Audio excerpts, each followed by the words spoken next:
Vamos a partir con esta clase 3. Lo primero son los avisos, ¿cierto? Antes de empezar en serio, voy a esperar que llegue más gente. Dejé los videos, me mandé un anuncio, dejé los videos en YouTube para que ustedes los puedan ver. Mi intención es que ustedes puedan repasar las clases, pero eso no significa que puedan dejar de venir. ¿Ya? La clase se genera aquí, las respuestas se generan aquí, todos los reclamos los resolvemos aquí. ¿Ya? Simplemente el video es un respaldo para que no vayan a mal entender eso y después yo tenga que bajar todos los videos y dejar de grabar eso porque es un beneficio para ustedes. ¿Ya? Bueno, eso es lo primero. Lo segundo es que noté que el video otra vez tiene el mismo problema y es que es algo gordo y no he podido evitarlo. El compañero le pregunté, claro, él va al gimnasio y me dijo: ¿sabes, Carlos? Yo conozco solo a 5 gordos y tú eres 2 de ellos. Así que yo creo que voy a tener que hacer algo. Me voy a hacer cargo de eso. A lo mejor durante el semestre, como esto está quedando grabado, a lo mejor ya no salgo tan gordo. Bueno, esos son temas de salud. De la tarea que me preguntan ustedes. De la tarea. Vale la pena comentarlo. En la primera tarea siempre un descalabro, siempre contestan puras leceras, las notas son malas. Pero bueno, esta tarea, a mi entender, era bien fácil, pero era un poco latente. Había que sentarse a leer el código, había que programar un poquito las ecuaciones, había que ordenarlas un poquito. Yo en eso quise ayudarlos un poco con ejemplos para que los ordenaran de una buena forma. Todas las tareas durante todo el semestre yo las voy a recibir en PDF. A mí me interesa que ustedes trabajen, pero después me entreguen un reporte suficientemente bueno como les comenté en la primera clase. ¿Ya? Eso es lo que yo busco. No busco andar persiguiendo a nadie. ¿Ya? A mí me da lo mismo si ustedes la hacen bien, la hacen mal. Si la hacen mal van a tener mala nota, pero no es el tema. ¿Ya? Todas las tareas están pensadas para darle a ustedes las posibilidades de sentarse a estudiar un buen rato y poder entender. Si ustedes no lo entienden de esa manera, las cosas suya. Yo aquí trabajo con adultos. En lo concreto de esta tarea, ¿cierto? Se pregunta mucho porque yo les dije, hagan unas planillas para calcular perfiles, pero ¿cómo la entrego en PDF? Fácil, usted hace un reporte, como yo le pido en el programa del curso, sobre qué hizo, cómo lo hizo, por qué lo hizo y me da el resultado. Ahora, viendo lo que ustedes entregaron, esa parte del cómo lo hizo, por qué lo hizo, qué ocupó, parece que nadie la leyó. ¿Ya? Hay que tener cuidado con eso. Hay tareas en las que ni siquiera me dicen qué código usaron, ni por qué lo usaron, ni qué tipo de perfiles cubre o no cubre, ni qué significan las variables. Eso está mal, evidentemente. ¿Ya? Pero para la próxima espero que lo hagan mejor. ¿Ya? Que uno les pida hacer una herramienta es algo raro quizás, porque uno presupone que ustedes ya las tienen. Ahora me quedó claro que no las tenían. Pero el resto del semestre las vamos a usar, ¿cierto? La tarea 2, que ya se la subí, pero que no está destapada todavía, ¿cierto? Se destapa después de la clase, como sorpresa. Van a ver que es una tarea también simple, pero tienen que usar la 1, ¿cierto? Lo único que se puede ocupar son sus planillas propias para verificación de perfil. Por lo tanto, si no le funcionan, van a tener un problema. ¿Ya? Ahora también eso tiene un poco de malicia porque la idea es que ahora ustedes la ajusten. ¿Cierto? Todas esas cosas que quedaron pendientes en la tarea 1 las vayan ajustando y tengan su propia herramienta para que terminen el semestre con algo útil. ¿Ya? Algo que les sirva. ¿Por qué sirven tanto las planillas propias? Porque uno gastó tiempo en entender el problema. Por eso. No es que no las puedan bajar de internet o hacerlo con un software. No, no es que no se pueda, es que ustedes gastaron tiempo en entender. Eso es lo que se busca. Y eso es lo que ojalá les quede para el resto de la vida, por lo menos profesional, que es importante. Eso, consultas, preguntas, reclamos. ¿No? Suscríbanse. Ya, vamos entonces a seguir con lo que habíamos quedado en la clase pasada. Quedamos con el proyecto 0, que es una plataforma bastante vulgar, bastante rasca, ¿cierto? Son par de palos nomás, pero vamos a partir por aquí porque es lo más fácil. Es una plataforma y equipos de 800 kilos por metro cuadrado de sobrecarga de uso común. ¿Qué es lo que nos interesa? Nos interesa la estructuración, que ya la tenemos. El grading, que ya lo tenemos. Las vigas y las diagonales, no las tenemos. Y tenemos que resolver. Estas cosas las vamos a resolver aquí, las vamos a resolver con ustedes. Por lo tanto, yo necesito que tengan una calculadora o que bajen alguna aplicación al teléfono, que sea una calculadora más decente que la que tiene el teléfono. Les sugiero, porque yo voy a tratar de no usar diapositivas, aunque igual las voy a usar de repente, que tengan un cuaderno y un lápiz. Claro, la mayoría tiene tablet. Bueno, pueden usarlo si ustedes lo saben usar. En el tiempo se usaba cuaderno. Ya, tenemos la plataforma, ¿cierto? Yo llegué temprano a la dibujía, así que ahí está. Apagar esto. No estoy seguro que esta luz en realidad sea un aporte. No importa. Tenemos la plataforma. Una plataforma de 8×4, ustedes me avisan si me equivoqué en algo. Si se me olvidó alguna cosa, me cuento. 8×4. Habíamos quedado en que las vigas hacia allá, ¿cierto? Las íbamos a separar 1 metro, la mitad de la plataforma, ¿no? ¿Cierto? Y las vigas para acá las íbamos a separar a tercios. Esto puede ser tan arbitrario como uno quiera. Nosotros conversamos en la clase pasada de por qué elegimos esta estructuración. Esta es una solución entre muchas posibles. ¿Será la mejor? Probablemente no. ¿Estará dentro de la buena? Sí, eso sí. Porque lo pensamos, lo razonamos, lo decidimos. Entonces, ¿qué nos faltan aquí? Las diagonales, por eso las vamos a dejar un poquito de lado. Por ahora. ¿Qué tenemos que decidir? Nosotros dijimos, mira, en líneas generales, yo espero que esta viga, ¿cierto?, que tiene 8 metros, tenga más o menos una altura en torno a un 20avo, un 25avo de su luz. Estoy pensando en un perfil doble T, común y corriente, del catálogo Bichat. ¿Por qué? Porque son datos que vienen más o menos de la experiencia. ¿Significa que si eso se aleja de lo que yo estoy diciendo está mal? No, el cálculo va a mandar. ¿Ya? Pero yo aquí empezaría, para esta viga larga, empezaría probando, yo les decía, un IN35. No pensaría en menos. Si me sale uno de 25 me quedo relativamente tranquilo porque es lo que espero. Si me sale uno de 40 también me quedo relativamente tranquilo. Si me sale uno de 20 me doy cuenta que está malo. Tiene que estar malo. ¿De dónde vienen estas cosas? Alguien dirá, bueno, ¿por qué no es un décimo? ¿Por qué no es otra cosa? De la experiencia. Tan simple como eso. Y la experiencia manda mucho, sobre todo en este tipo de diseño, que uno los tiene que estructurar en 5 minutos y en base precisamente a conocimiento propio o de otros. No tenemos un día entero para una plataforma. Esta plataforma justifica una hora de trabajo. ¿Ya? No justifica más por un ingeniero senior. Entonces, tenemos que ir aprendiendo ese tipo de cosas. Las otras, 4 metros, ¿cierto? Como tiene 4 metros, uno dice, bueno, en esta yo espero un IN 20. Claro, porque no hay más chico. Porque más chico no me caen los pelos, ¿cierto? La mano del viejo es muy grande, ustedes saben que los que pelan estas cosas tienen unas tremendas manos, entonces empezamos a tener problemas con eso. Siempre hay que acordarse que estas cosas las tienen que construir, no solo se calculan, ¿ya? Se construyen. Sí, pasen nomás. Entonces, tenemos ya esos datos. ¿Por qué podrá ser esa altura entre un 20avo y un 25avo? Bueno, eso primero que nada es para vigas de piso común. Podrían haber casos en que eso no funcione. Podrían haber casos en que esto por resistencia quede muy holgado. Y uno dice, bueno, ¿y gana? Bueno, hay varias condiciones límites. Yo les he dicho mucho en este curso y en otros también se los voy a insistir. Las estructuras tienen que servir. Para lo que yo las necesite, tienen que ser diseñadas.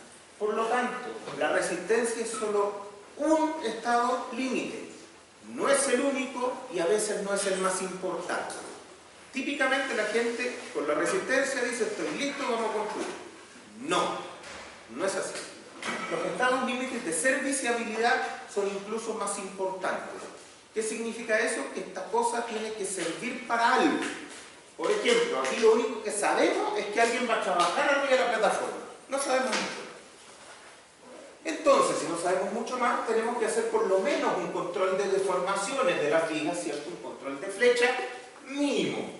¿Cuáles son esos controles de flecha? En la antigüedad, ¿cierto? Acá en Chile se decía que un L partido en 300 que era bueno para unas vigas de piso común. O sea, si esto tiene 800, yo digo 800 dividido en 300, y eso sería más o menos la flecha que yo acepto al medio. ¿Cierto? O sea, calcular la flecha después de cuadrado, ¿cierto? Esa cuestión sale de tal. Pero el límite sería ese, el L partido en 300. Y eso es una forma indirecta de controlar rigidez, vibraciones, un montón de otras cosas que me pueden molestar cuando yo estoy operando. Ojo que yo aquí les estoy tirando montones de datos, la idea es que ustedes lo anoten, porque no voy a anotar todo en la pizarra. Otro límite que se ocupa mucho, un L partido en 500. ¿Y para qué sirve eso? Para vigas que soportan equipos. ¿Por qué uno dirá, oye, y tengo que poner una viga que se deforme menos? O sea, más rígida cuando soporta un equipo. ¿Por qué? Si el peso del equipo me va a dar la rigidez de la viga, me va a dar la resistencia de la viga, me va a dar todo. ¿Por qué le tengo que pedir algo más? Porque en general uno no tiene buena información sobre los equipos. En la vida real uno con suerte sabe que va un equipo. Ya si tiene mucha suerte sabe qué equipo es y cuánto pesa, pero más que eso no va a saber. Entonces, ¿cuál es el problema? Si yo no tengo mucha información, tengo que darme cuenta que en realidad la gran mayoría de los equipos vibra, se mueve, tiene un motor, hace alguna cosa. Sirve para algo porque si no, estaría ahí. ¿Ya? Y los equipos tienen la mala costumbre de echarse a perder con el tiempo. Y los equipos son caros. Y se echan más a perder, se echan más rápido a perder cuando el apoyo no es suficientemente rígido. Cuando el equipo baila, cuando hay algo que lo golpea. Piensen en una simple correa transportadora. Una vil correa transportadora que en el tambor de cabeza, ¿cierto? Está montado en su bastidor, tiene la cinta que corre, ¿cierto? Bueno, si ese bastidor no está apoyado en vigas suficientemente rígidas, se me va a desalinear esa correa, va a empezar a tener esfuerzo en la cinta para la cual no estaba calculado y puede que el desgaste sea más rápido. Y los equipos son caros, son muy caros. Entonces no puedo olvidarme de la serviciabilidad jamás. Equipos que ya vibren, equipos que en serio vibren. Los motores, por ejemplo, los motorreductores, cualquier cuestión que vibre harto. Ya estamos hablando de un L partido en 1000. Partimos en el L300, vamos llegando al L partido en 1000. Son números medio mágicos, yo lo sé, pero es para que tengan una idea. Claro, el partido en 1000 es harto. Se mide harto. Eso ya, la altura de L partido en 20 como que le va a dar L partido en 15, una viga más alta para que tenga más rigidez. Pero ¿cuál es el asunto? Que un equipo vibratorio puede producir fatiga, puede producir que se suelten los pernos de las otras vigas, puede producir un montón de problemas, además de desalinearse, además de fatigarse el equipo propiamente. Entonces, en ese tipo de situaciones uno tiene que resolver los problemas con un poco más de experiencia. Entonces, a pesar de que el motor pese, no sé, 1 tonelada, que para efecto estructural es una porquería, es como un kilo de palos. Uno dice, chuta, pero es que si le pido a la viga que se deforme un L partido en 1000, me va a quedar trabajando por resistencia al 20%. Y no hay problema. No hay un problema si usted sabe por qué la puso. Si usted le deja trabajando el 20% y no tiene ninguna razón, entonces es un mal diseño, es un diseño caro. Pero si usted dejó la viga por condición de serviciabilidad, para que no se dañe el equipo, para que no se desalinee el motor, para que todo el proceso funcione bien y no se desgaste más rápido de lo que uno espera, entonces está bien, porque las vigas de acero son más baratas que el motor. Hay que tener siempre eso. Algo más formal, ¿cierto? Como en la tarea que va a salir después de la clase. El control de las deformaciones en general está definido en algunos códigos, en algunas publicaciones. Dependiendo de lo que hay, difieren, pero difieren poco. Yo en la tarea de hoy día le digo controles de formaciones con la guía de diseño número 3 de la ISC tabla 1. ¿Por qué tan específico? Dirán ustedes, para que no se den la vuelta por todas partes. ¿Cuál es mi idea? Yo les digo, miren la guía 3. ¿Qué es lo que yo espero de ustedes? ¿A alguien se le ocurre? Que lean la guía 3. Eso, no solo que se queden en la tabla número 1. ¿Ya? Esa es la idea. Bueno, ahí se van a encontrar con que hay control de deflexiones sugeridas. Dicen un límite de deflexión para cargas muertas, otro límite de deflexión para cargas vivas, otro límite de deflexión para la suma de las cargas. Ese tipo de cosas son más importantes, eso ya es más formal, es mucho más que el N300 que yo les digo que es un poco informal. Pero ahí van a encontrar esos límites, para que puedan de manera un poco más ingenieril decir la viga funciona o no funciona. Bien, sigamos avanzando. ¿Qué es lo primero que quiero calcular acá? ¿Por dónde parto? Bueno, tengo 2 vigas nomás, así que es fácil. ¿Quién le achunta? ¿Por cuál parto? La principal. ¿Por la principal? ¿O por la más chica? Por la más chica. ¿Por qué? Puedo partir por cualquiera, en realidad si esta cuestión no es sensible. Pero si parto por la más chica, voy a tener claro cuánto pesan esta y voy a tener más o menos claro que ya no tengo que separarlas más. Cuando me defina la chica, yo puedo decir, ¿sabes que me equivoqué? Tengo que separar las más, no tengo que juntar las más. Y eso me va a afectar en el cálculo de la manda. Entonces, en general, uno hace el camino desde donde viene la carga hasta donde se va la carga. Entonces, en este caso, viene el viejo caminando. ¿Por dónde camina? Por arriba del grating. ¿Dónde descarga el grating? En estas vigas. ¿Dónde descargan esas vigas? En estas vigas. ¿Dónde descargan esas vigas? En las columnas. Las columnas en la zapata en el suelo en el magma y llega esa cuestión para abajo. ¿Ya? Entonces, ¿qué conviene? Seguir el camino de la carga. ¿Tiene que ser así? No. Nada tiene que ser así. En este curso todo es relativamente arbitrario. Todo es más o menos porque sí. Vamos a tratar de seguir secuencias relativamente lógicas. ¿Ya? Pero no es que tenga que ser así. Si usted llega a un buen resultado por otro camino, perfecto. ¿Ya? Simplemente vamos a tratar de razonar un poco estas cosas.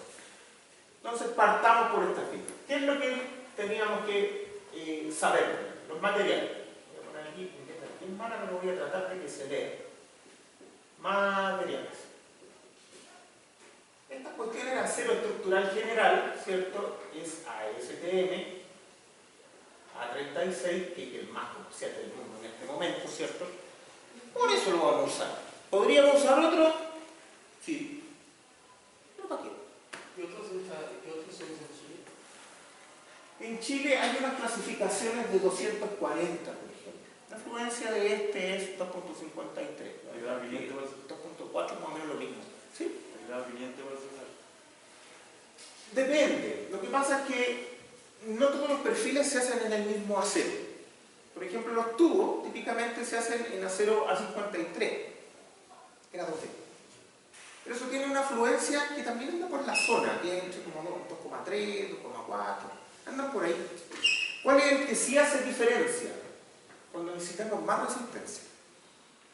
Y el segundo comercial, cuando necesitamos más resistencia, es el ASTM a 532 grados 50. También es súper comercial. Grado 50 significa que fluye a 50 kSI. Eso es como 3,5 más kilo toneladas por centímetro cuadrado. ¿Ya? Ahí se nota harto, porque vamos de 2,5 a 3,5. ¿Me convendrá usar ese acero? ¿O cuándo me convendrá? Porque resiste más. Uno diría, bueno, usa el que resiste más, así la estructura pesa menos y todo feliz. Depende de la actividad o el índole que es. Es bastante útil, se puede usar en aplicaciones sísmicas también. ¿Ya? Pero tiene un tema. Bueno, el primero es más caro, vale un 20% más. La disponibilidad. Pero hoy día es bien disponible acá en Chile. Hoy día es bastante comercial también. Entonces, no está siendo el tema. Como les digo, cuesta en general, la última vez que lo coticé, un 20% más. Un 20% más, pero tiene más del 20% de resistencia de diferencia. Entonces uno dice, bueno, ¿convendrá la cuestión? No, no es tan claro, porque si no usaríamos ese nomás. No es tan claro. ¿Por qué? Porque para sacarle más provecho a la mayor resistencia, yo necesito deformarlo más. Todos los aceros tienen el mismo módulo de elasticidad elástico, o casi el mismo. Si tienen el mismo, entonces para yo sacarle más provecho a esa diferencia de fluencia, tengo que deformarlo más. Y no es raro que las estructuras de acero requieran rigidez, requieran alta rigidez. Entonces, ahí hay sutileza. Para vigas simples de piso que no tienen problemas sísmicos y tienen mucha carga, a lo mejor no puede servir. Pero para aplicaciones sísmicas quizás no. Porque si yo con un marco de momento, por ejemplo con el ANA 572 grados 50, claro, me va a resistir más. Pero para aprovechar esa resistencia voy a tener que movilizar mayor deformaciones laterales. Y no necesariamente es eso lo que quiero. En una estructura riostrada, a lo mejor sí, por lo mejor uno dice dónde están los fusibles, para los que hicieron diseño sismo resistente. Los diagonales. ¿Para qué voy a subir la resistencia en las diagonales si quiero que pandee? No. Pero las columnas no quiero que pandee y necesito pura resistencia. Entonces las columnas, parece que sí es una buena idea usar ese tipo de acero. Es un ejemplo súper práctico de donde conviene. Por ejemplo, las placas base de acero. Las placas base, chuta, cuando ya vamos en 5 centímetros de espesor, decimos, chuta, y una más grande de dónde la saco, porque ahí habría que importar quizás de dónde. Entonces ahí no podemos cambiar de acero y decir, mira, ya que no me dio, cambiémonos a 572 grados 50, a ver si le puedo bajar un poquito el espesor a la placa base y hacerlo comercial. ¿Cierto? Porque insisto, la cosa es que esto se pueda construir. Si yo le pongo una placa base de 10 centímetros de espesor, claro, el papel aguanta todo, pero ¿dónde la compro? Entonces, cuidado con ese tipo de cosas. Bien, material. Acero ASTM A36 como acero estructural. Como pernos de conexión, ¿qué vamos a usar? No nos interesa para el ejercicio, pero por saber. ¿Cuáles son los pernos de conexión para una estructura importante, para una estructura formal? Antes yo decía una estructura de hombre, pero ahora ya no se puede porque a uno lo funan en redes sociales. O sea, ahora voy a decir una estructura importante, formal. ¿Qué pernos usamos? Está bien, pero desde el punto de vista material. ¿Cuál es la calidad de un perno estándar de una estructura de acero? No es A36. Para estructuras comunes de acero, para perfiles comunes de acero, ¿cierto? Usamos pernos de alta resistencia. Los pernos de alta resistencia más comerciales son el A325 y el A490. El A490 resiste más que el 325. Típicamente no es necesario. El 90% de las veces usted va a utilizar pernos de alta resistencia ASTM A325. Los va a usar trabajando en corte, ¿cierto? A todo esto, ¿cómo resiste más el perno? ¿En corte o en tracción? En tracción. ¿Y por qué lo usan en corte? Porque somos lesos.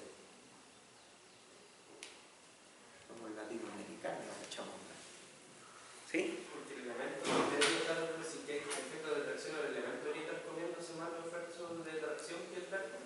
Por ahí va, por ahí va. Un perno en tracción siempre significa una plancha en flexión. Un perno en corte significa una placa trabajando aplastamiento. Las planchas de acero son relativamente delgadas frente a la resistencia del perno. Por lo tanto, les cuesta mucho soportar la flexión, pero les cuesta poco soportar el aplastamiento. Por eso, casi siempre los pernos de conexión van a trabajar a aplastamiento, van a trabajar en corte. Tenemos pernos que trabajan con el hilo incluido en el plano de corte y con el hilo excluido del plano de corte. Evidentemente, cuando el hilo está excluido del plano de corte, resiste más. ¿Cuáles usamos más? ¿Con el hilo incluido o con el hilo no incluido?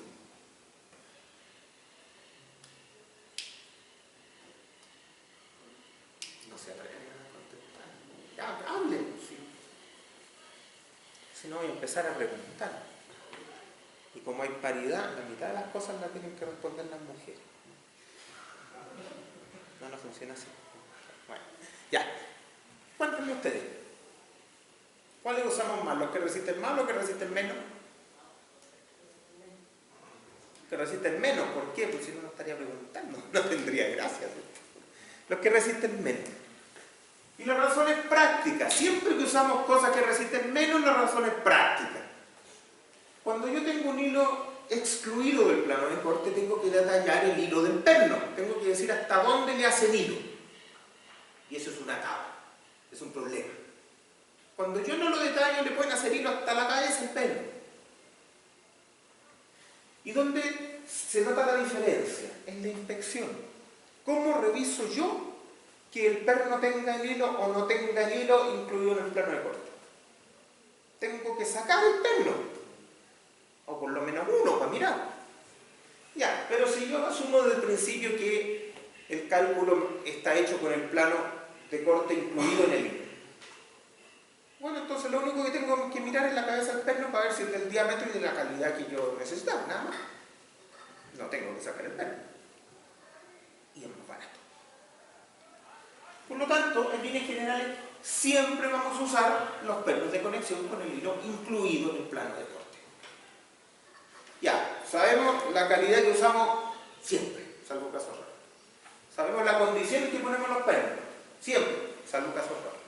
¿Cuál es el diámetro que usamos en los pernos de conexión simples? Hay como 20 diámetros, pero usamos uno. 3/4. El 90% de los pernos de conexión van a ser de 3/4. De repente, por cosas de la vida, planchas muy grandes, nos vamos a pasar una pulga, pero es raro pasarse de ahí. En equipo, en estructuras ya de otro tipo, nos podemos pasar a diámetros más grandes, pero no es lo común.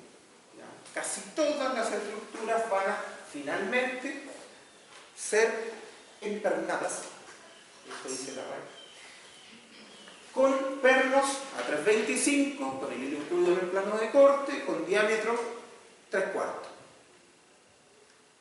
Ya, y si siempre el mismo perno, el mismo material, entonces sería bueno saber cuánto resiste eso en corte. ¿Cuánto resiste?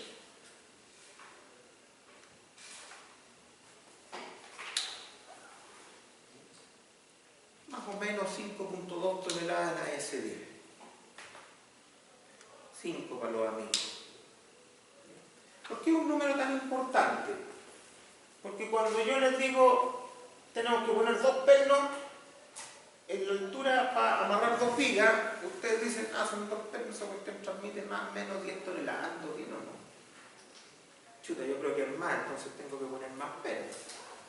Es una forma muy fácil de resolver. Saber más o menos cuánto debería tolerar esa unión. Bien, sigamos avanzando. Las soldaduras, que tampoco nos interesan, pero vamos a ver. ¿Qué soldadura usamos? ¿Cuál es la resistencia del electrodo?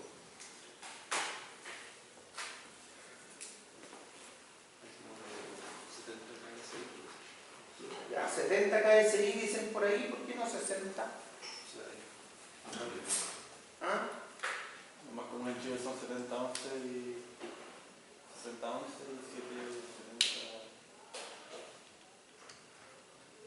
y 60 o 70, esas son las resistencias más o menos de los electrodos que usamos.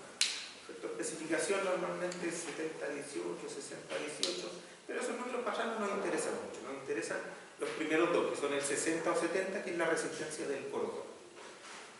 El 60 es muy común, pero ha ido dando paso en los últimos años al 70, ¿ya? Porque siempre se ha supuesto, como regla general, pero no es así, que las uniones soldadas no fallan. Fallan las uniones apernadas, ¿cierto? Pero las soldadas no. Porque acá en Chile las cosas que soldamos importantes, ¿cierto? No las que son puras leceritas, pero las soldaduras importantes son con filetes grandes y si no son penetración completa. Entonces uno dice, bueno, si hago una soldadura penetración completa, falla el metal base, no falla la soldadura. Eso es como lo que recita todo ingeniero viejo. Pero no es tan así. Porque lo que yo necesito de esas unidades soldadas a penetración completa es que mantengan relativamente la ductilidad del elemento. Entonces, ¿qué pasa? Yo necesito que el material base se estire, no solo que llegue a su fluencia. Necesito que llegue a su fluencia esperada y necesito que llegue hasta la rotura para que no se rompa la soldadura. Entonces, en realidad, para las mayores exigencias sísmicas que hoy día tenemos, estamos haciendo un cambio muy rápidamente al electrodo de 70 KS. Ese es el estándar. Para 0 a 36 el 70 anda súper bien. Pero para 0 a 572 grados 50 no está muy claro. Hay más duda. Ahí hay que empezar a calcular, a estar seguro de lo que uno está haciendo. Entonces, ojo, ante la duda, de 0 a 36, la verdad es que el de 70 súper bien, no hay ningún problema. Pero con aceros de mayor resistencia, y hoy día estamos usando de mayor resistencia, hay que tener un poquito más de ojo, un poquito más de cuidado. ¿Ya? No nos quedemos solo con que las soldaduras nunca fallan, no le importan a nadie, no. Hay que darle un minuto por lo menos. ¿Ya? Hay que mirarla cómo van quedando los planos. Bien, ya no voy a seguir con los materiales porque me aburrí. Entonces, ¿qué es lo siguiente que nos interesa? Las cargas.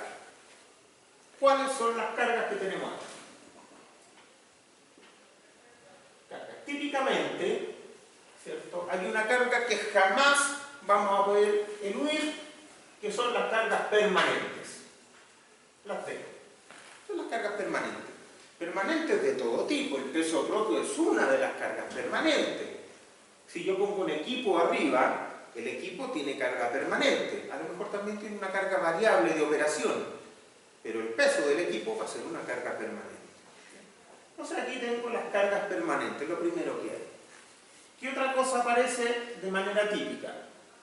Una carga viva o una carga de uso. Las cargas vivas industriales no son necesariamente equivalentes a las cargas vivas habitacionales. Son un poco diferentes. Pero para efectos prácticos son una carga que tengo que considerar en las plataformas y en ese tipo de cosas. ¿Ya? ¿Dónde encuentro esas cosas? Típicamente en la norma 1537, ¿cierto? De sobrecarga.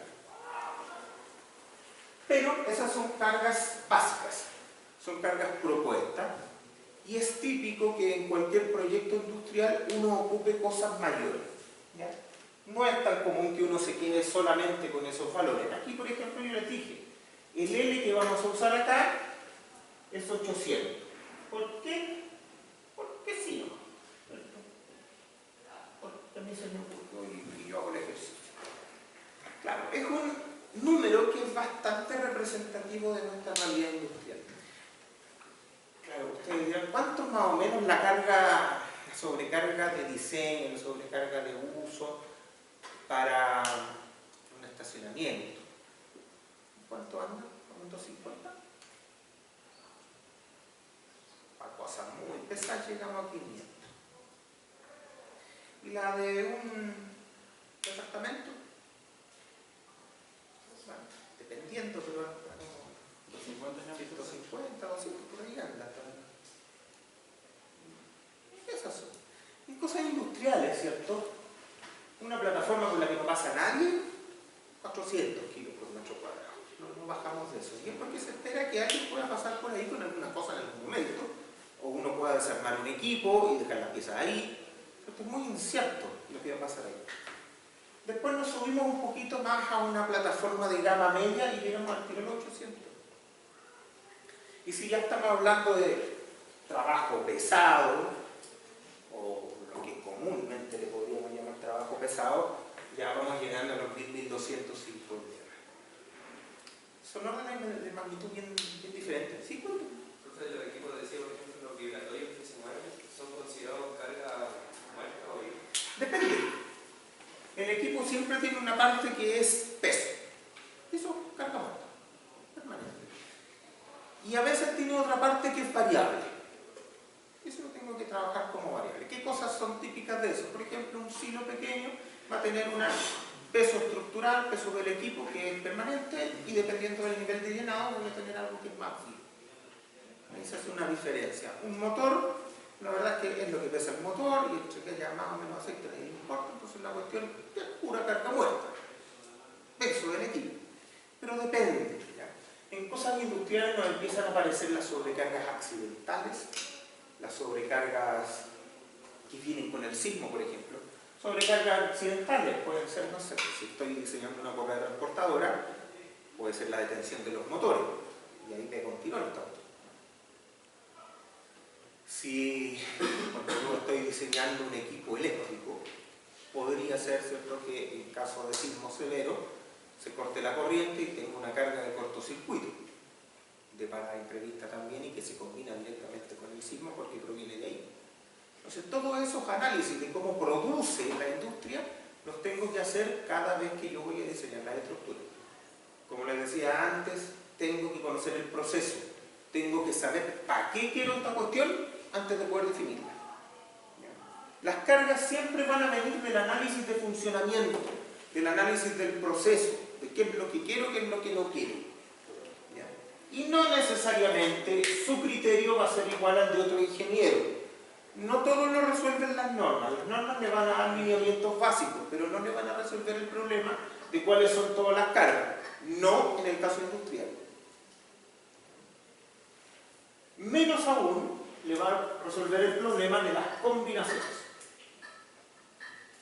Combinaciones de cargas. ¿Cómo las combino? Dependiendo de 1000 cosas. Antiguamente, en el ASB, uno decía, voy a definir escenarios razonables. Siempre uno tiene el SIPO en la cabeza acá. Pero uno tiene que decir, primero, que cualquier cosa, ¿cuál es el escenario de operación común? Porque tengo que verificar para eso. Después, ¿cuáles son otros escenarios que, si bien no son comunes, son razonablemente posibles? Y a partir de ello, construyo una combinación. Bueno, eso hoy día es dudoso. Esa forma de hacer las combinaciones todavía es aceptable, pero en estricto rigor está mal. Porque lo que hoy día se busca es que las combinaciones de carga me lleven a tener una confiabilidad conocida en la estructura.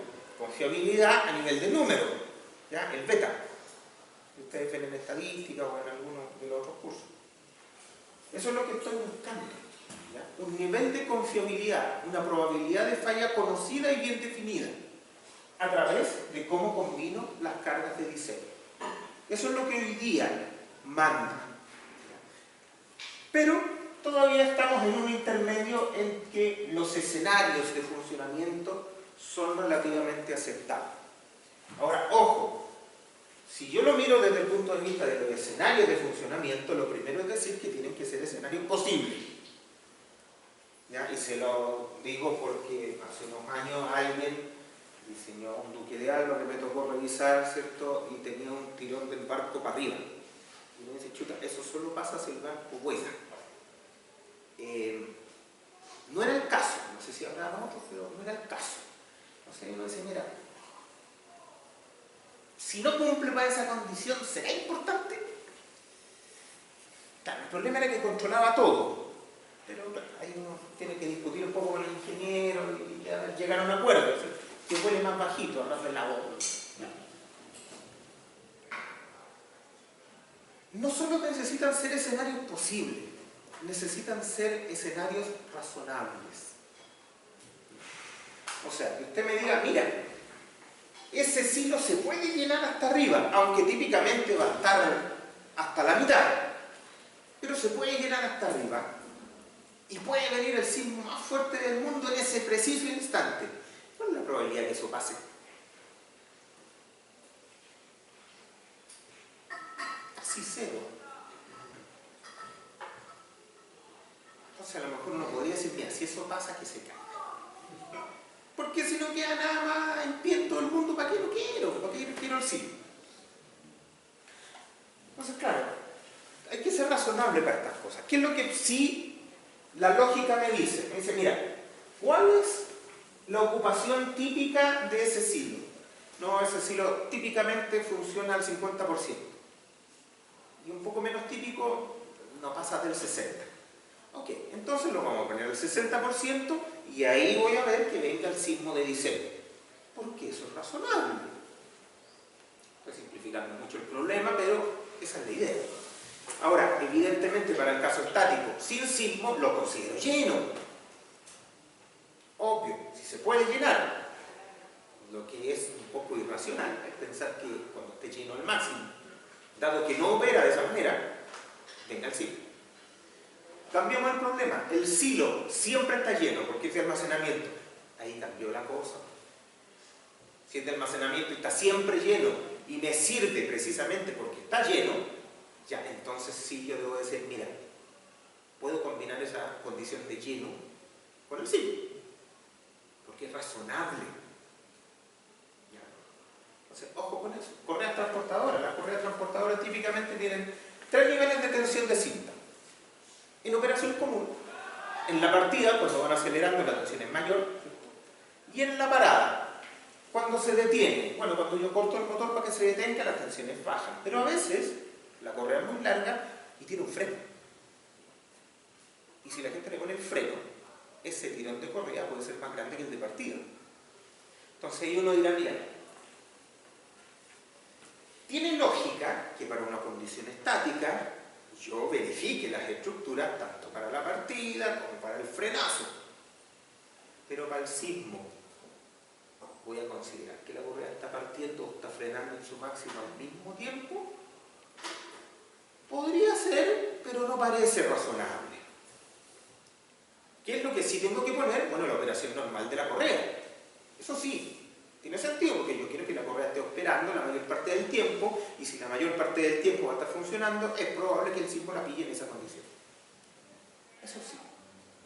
¿Se fijan? Entonces, cuidado con estas cositas. Que algo pueda pasar no significa que yo tengo que diseñar para ese caso tan extremo y poco probable. ¿Ya? No me voy a extender mucho más en este punto ahora, pero es algo muy importante. Combinaciones que tenemos acá. Claro, aquí yo les dije una plataforma para cargas verticales y se acabó el problema. Por lo tanto, aquí tenemos puras cargas para abajo. No nos vamos a preocupar de todas estas cosas que les he comentado. ¿Qué cargas tenemos? D y L. Por lo tanto, ¿qué nos dicen los códigos? Usted primero, estamos en ASD, revise para D y después revise también para D más L.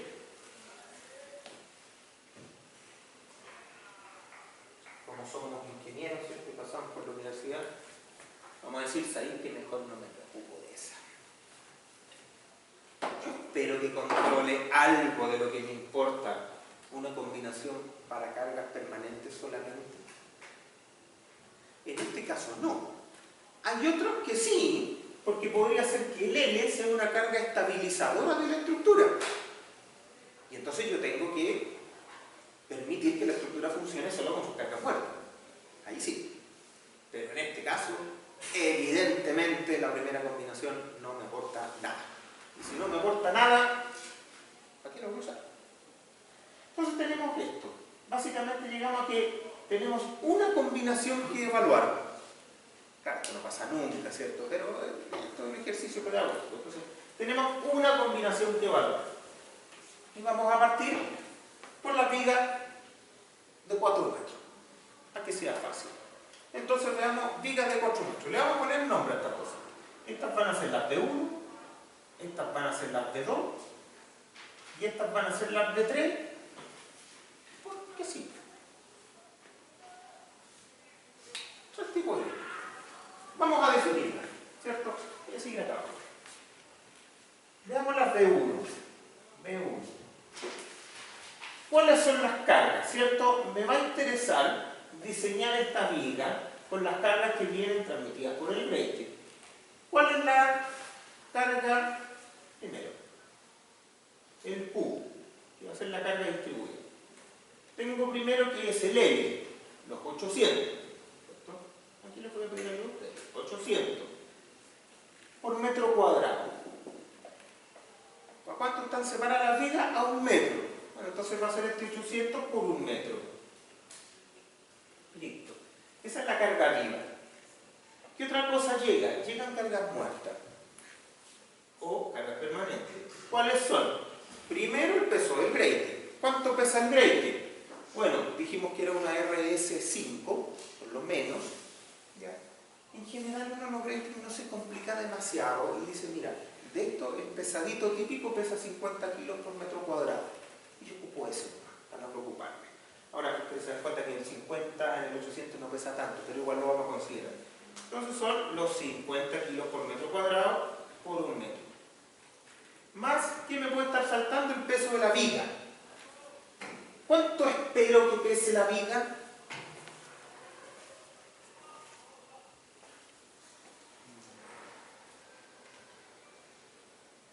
Más o menos. ¿Pesará un 10% de la carga que soporta? ¿La separación? ¿El ancho tributario de cada viga? ¿Se cumple el 25% o es mucho? ¿Perdón? 25. No, mucho. Imagínense que aquí tiene 800 más 50, porque tiene uno, entonces fácil. Entonces tiene 850 kilos por metro lineal. 25 la esa viga. Entonces, ¿cuánto pesará la viga que soporta los 850? Típicamente uno dice un 25%, o seamos más brutos, inventemos. ¿Cuánto pesará? 20 kilos por metro, 30 kilos por metro. Pero más útil aún, importa en realidad. ¿Importa cuánto pesa la vida? No le importa a nadie. O sea, si la carga de la vida fuera significativa al lado de esta, sí, importa. Pero en este caso, no es significativa. A lo mejor si yo tuviera aquí 100 kilos por metro cuadrado, entonces digo, son 150, si pesa 20, ya, algo mueve. Pero aquí no mueve nada. Digamos que pesa algo, solo por saber. Seamos conservadores, digamos que pesa 30 kilos por metro. Kilos por metro lineal. ¿Por qué? Porque sí. Por metro lineal. Listo. Entonces me dio un Q de 850, 30 son 880. O sea, es 0,88 toneladas por metro. Y esto es un Q sub A, porque estamos en una SD, subíndice A. Eso me tendrá que conducir a un NA de diseño y a un B sub A de diseño. ¿Cuánto vale el B sub A? Ahí calcúlenlo y me dicen. ¿Cuánto vale el corte?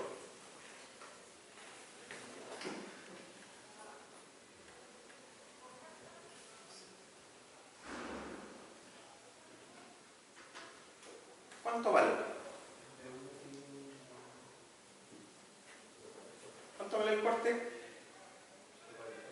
¿Cuánto?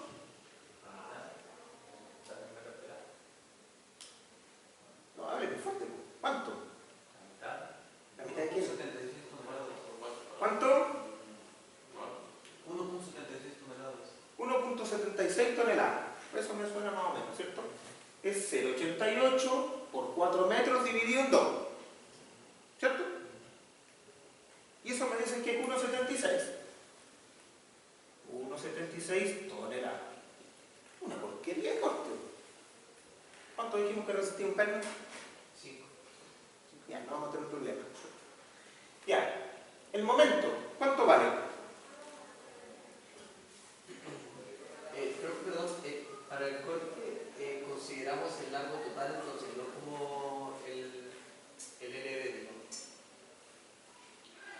No, pues sí, esta es la viga que estamos verificando. Ya se me Está de acá. Aquí yo les dibujé las conexiones, esos circulitos son conexiones de corte, son conexiones rotuladas. ¿Ya? Para dejar claro que esta se apoya en esa de aquí. Ya, ¿cuánto vale el momento?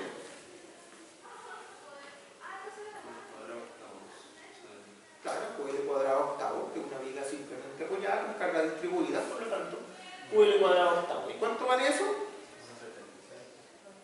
¿Ah?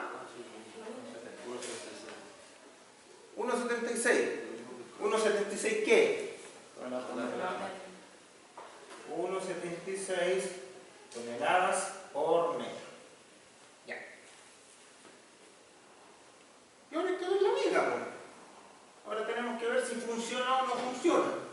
¿Ya? ¿Cómo estamos acá? Ay, me quedo un minuto. Vamos a verlo al tiro, pero primero pasémonos para la viga 2, para dejar listas estas cosas. La viga 2. Hay varias formas de hacerlo, ¿cierto? Una es complicada y la otra es fácil, pero como nosotros somos ingenieros, usamos la fácil. ¿Cuál es la complicada? Es decir, ya miren, veo cuántas descargas de esas vigas hay en esta viga. Esas vigas descargan unos 76 toneladas cada 1 metro. Por lo tanto, tengo una viga larga que va a tener carguitas X espaciadas. Así. Va a tener un diagrama de momento que es así, así, así. Claro, con un quiebre debajo de cada una de esas flechitas. ¿Esa es la IL25? Sí, la de acá. Va a tener entonces un quiebre debajo de cada una de las flechitas, ¿cierto? Ya, pero hay algo más fácil. Si estas cargas son todas iguales, y lo son, este diagrama de momento se parece mucho al parabólico, por no decir que es el mismo, ¿cierto? Que viene del QL cuadrado octavo, considerando como Q la integral de todo eso dividida por el largo, o sea, la carga promedio. Entonces, básicamente yo puedo decir esta B2, ¿cuál es el ancho tributario? Bueno, si para la de allá son 4 metros, serán 2 metros. ¿Cierto? 2 metros. Entonces, tendría B sub A, que es igual. Primero tengo que calcular el Q sub A.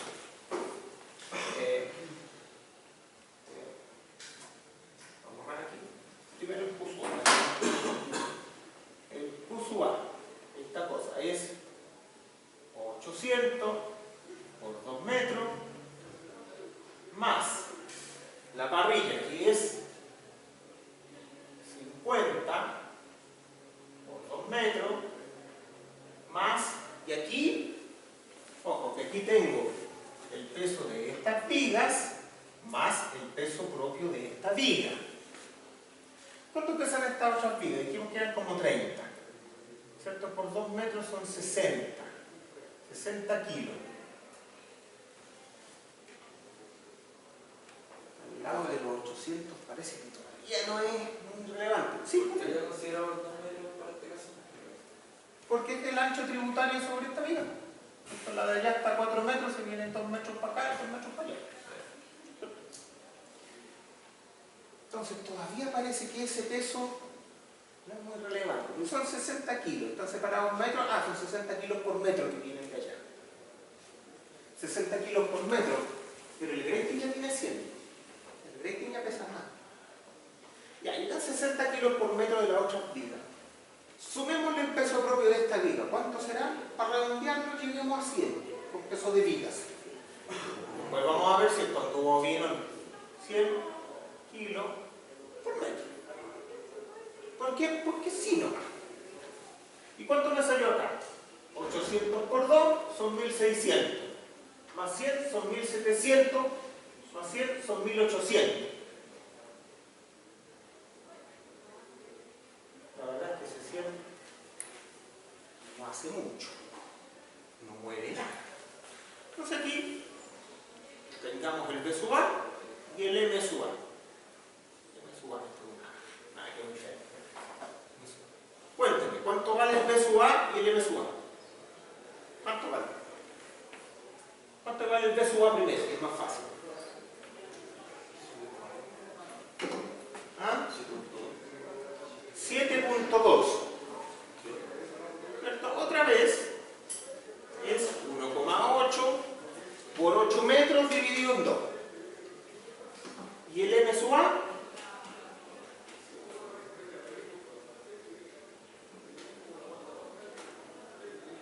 ¿Cuánto vale el m sub a? Claro, un QL cuadrado octavo con ese Q y con un L de 8 metros. ¿Cuánto? 14,4. 14,4 toneladas por metro. ¿Ya? Si se fijan bien, ahí tengo 14,4, acá tengo 1,76. Es razonable esperar que las vigas sean bien diferentes. ¿Ya? Las cargas son notablemente diferentes. Por lo tanto, elegir la misma no es lo mejor. Ya. Vamos a hacer un descanso de 10 minutos y continuamos. Ya. Vamos a continuar con la clase. Me preguntaron de las conexiones. ¿Qué pasa con esto? ¿Son pesadas? ¿No son pesadas? En general, como peso propio, como peso estructural, como carga, no son muy relevantes. Pero como presupuesto pueden ser relevantes. ¿Ya? Cuando uno se le olvida en un CAPEX, ¿cierto? En un presupuesto de inversión, sí son muy relevantes. ¿Qué es lo que tenemos? Históricamente se consideraba, ciertos años atrás, cuando ustedes estaban naciendo quizás, se consideraba un 5% como un buen número para estimar el peso de las conexiones. La verdad es que parece que eso nunca fue así. Las conexiones, no hay ningún proyecto que yo conozca en que el ítem de conexiones baje del 10% del peso estructural. Como les digo, eso no va a ser relevante porque estamos hablando de afinar más ese número que no influye demasiado. ¿Ya? Pero sí influye en el presupuesto de inversión y hay que tener cuidado. Hay proyectos hoy por hoy que el ítem de conexiones puede llegar incluso hasta el 30% del peso estructural bruto. Eso es mucho, pero depende de un montón de cosas. Principalmente depende de un detallamiento incompleto por parte del diseñador original de la estructura. Nosotros acá en Chile tenemos una práctica, no sé si es buena o mala, pero es la práctica, y es que en las oficinas, ¿cierto?, de proyectos se emiten los planos de diseño, que típicamente no tienen el detalle de las conexiones, sino de los perfiles, y se entregan detalles esquemáticos de cómo deben unirse esos perfiles. Pero el detallamiento de las conexiones las hace la maestranza, junto con los planos de fabricación. ¿Qué pasa? Que el criterio para hacer las conexiones viene de las notas generales de los planos o de las especificaciones técnicas del proyecto. Muchas veces, y esto es una práctica común, aunque no es la mejor, livianamente las especificaciones dicen conecte todos los perfiles al 100%.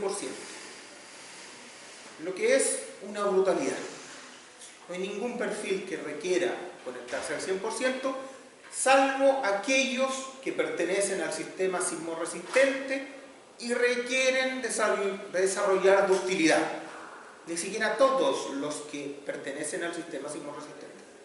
Por lo tanto, claro, para ahorrarnos un montón de trabajo ponemos una nota, pero esa nota impacta en el presupuesto. Si usted me dice, oiga, las conexiones del sistema sismorresistente ¿sí pesan un 30%? Podría ser, pero las del resto no. Las conexiones de estas vigas no pesan un 30%. Estas son las que pesan un 5 o un 10 como mucho. No pasan de ahí. Las conexiones sísmicas de alta ductilidad son pesadas, pero son las menos en cada estructura. Entonces, si me preguntan a mí me parece muy razonable que usted en el peso estructural del acero le sume un 10, un 15% más. En el CAPEX podría sumarle un 20% más. Claro, yo le estoy diciendo que los proyectos que últimamente he visto llegan hasta 30%, sí. Pero hay un tema práctico ahí. Si usted al cliente le dice consideren conexiones un 30%, lo va a mirar como si usted no supiera nada de este asunto y se va a enojar y le va a decir que otro me haga el presupuesto. Porque todavía se ve mal que uno ponga tanto en conexiones. ¿Ya? Es el tema de siempre. ¿Qué quiere usted, la verdad o lo que quiere escuchar? Ahí tenemos una diferencia, ¿cierto?, en este asunto. Entonces tenga cuidado con eso. Típicamente en los presupuestos yo no pongo más del 20% porque si no uno lo queda mirando feo. pero pueden ser hasta 30. Las conexiones al 100% que dijo, ¿eso sería un caso por lo fusible?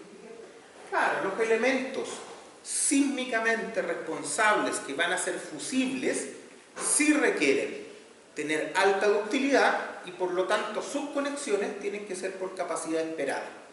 No pueden fallar las conexiones. Pero una viga simple de piso, nadie espera que se plastifique. Por lo tanto, tiene que pasar las cargas. Nada más. Y esa conexión va a salir muy barata. Entonces, ojo con esas cosas. Tenemos que tener cuidado para qué queremos las cosas, para qué pusimos el elemento. ¿Ya? Listo, tenemos las solicitaciones y entonces ahora vamos a poner los elementos. Yo tengo por acá, ¿están viendo? No, están viendo nada. Ahí sí. Ahí sí están viendo. Entonces, yo tengo por aquí, ¿cierto? Los perfiles hincha. Ya. Vamos a usar el catálogo del 76 que no hemos usado acá. ¿Cuál es el primer candidato? ¿Cierto? Nos vamos a ver aquí, catálogo hincha, ahí está hincha. Perfiles soldados, dijimos que los de 35. Voy a revisar primero la viga grande, porque la otra la tapé. ¿Ya? Entonces, ahí están los IN35, aquí están los 35. Entonces, el primer candidato es el IN35 por 46.9, porque es más liviano, ¿cierto? El que lo pone. Si no me sirve, ¿cuál sería el siguiente razonable para probar? ¿Cuál? El que sigue. El que sigue, el IN3553. No. Mala respuesta. Ah, pues viene 40. 77.8. Este es el que sigue en peso.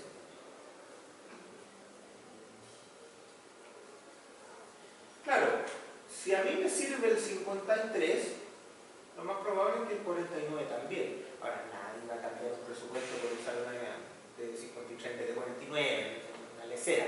Pero estamos viendo acá, ¿cómo podría elegir? Yo debería ir en general eligiendo desde acá, desde los más livianos, ¿cierto? De cada serie, y después ajustarme un poco. Hay zonas, hay perfiles razonables, ¿cierto? No todo es para el mismo uso, ¿cierto? Si tengo altas compresiones, probablemente no me convenga subir la altura, sino que me convenga subir el peso. Pero si tengo solo flexión, me va a convenir siempre subir la altura. Entonces, ese es el objetivo. Entonces, probemos primero el IN35 46.9. Para que no hagamos una idea. ¿Cuál es el momento? El momento es 1440, 1440.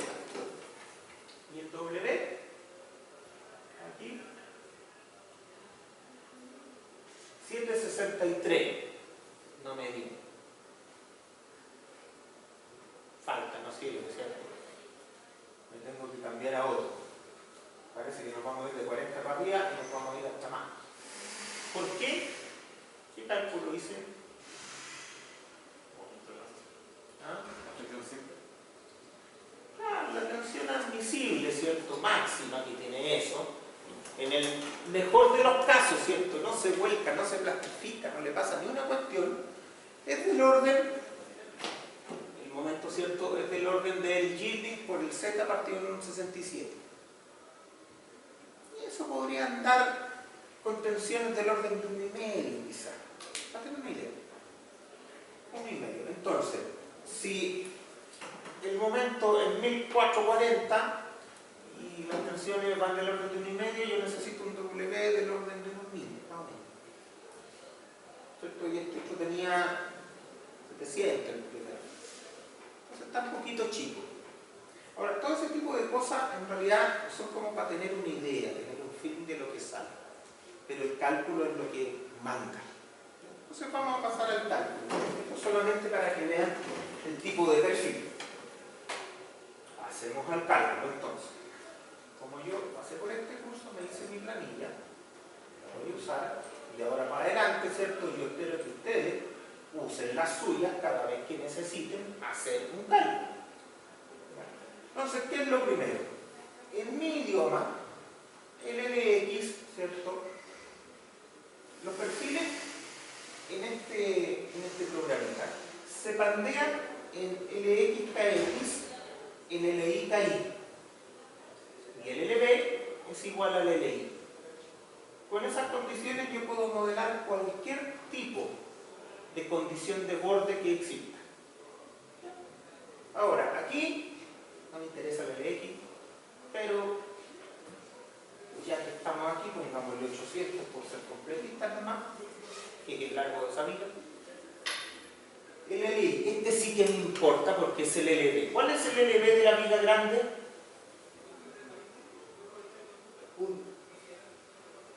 ¿Uno qué? 100 centímetros. Un metro. Un metro porque estamos suponiendo que las vigas más chiquititas restringen el volcamiento de la principal.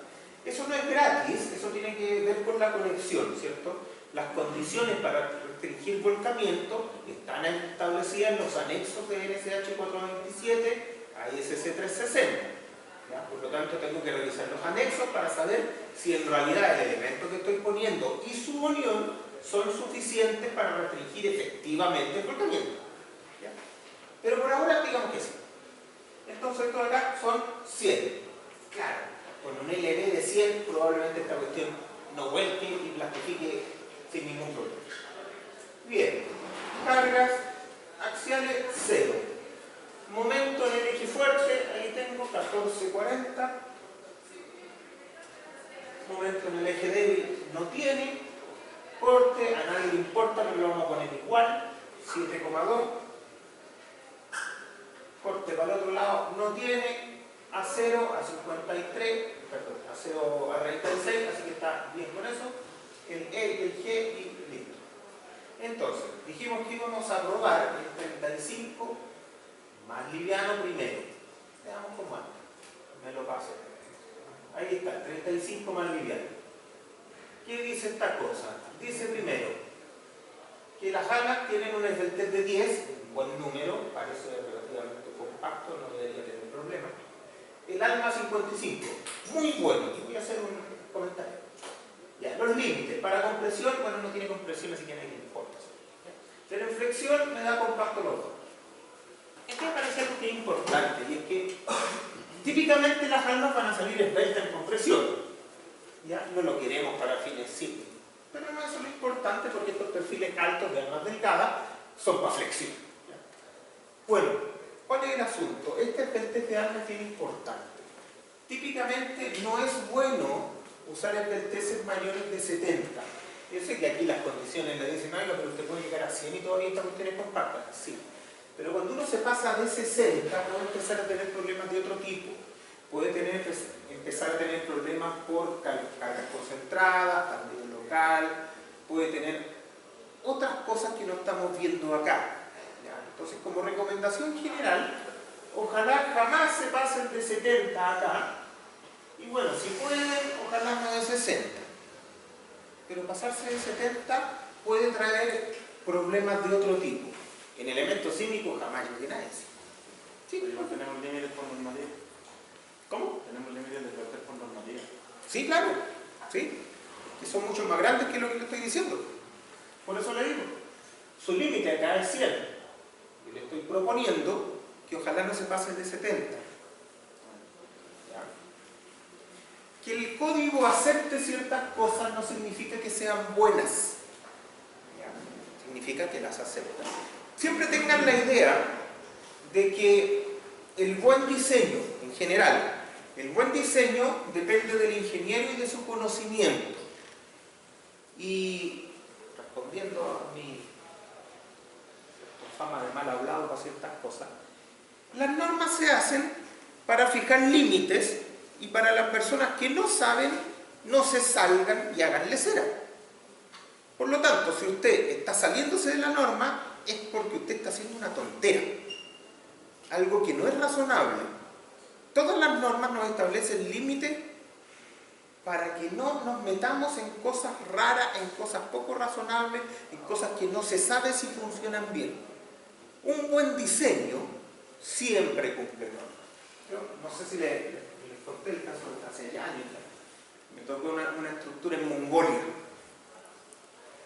Entonces, claro, yo era asesor y decía, ¿qué hacemos? No conozco las normas mongolianas, conozco la carne mongoliana.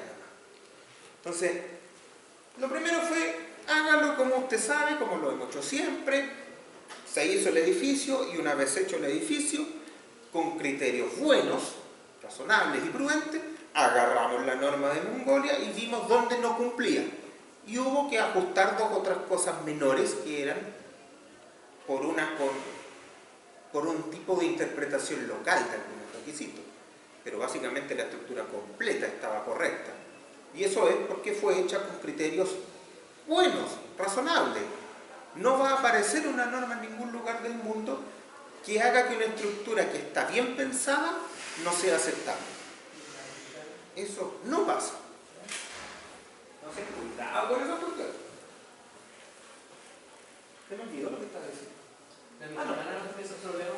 ¿Qué cosa? ¿La norma mexicana no tiene problemas con...? No sé.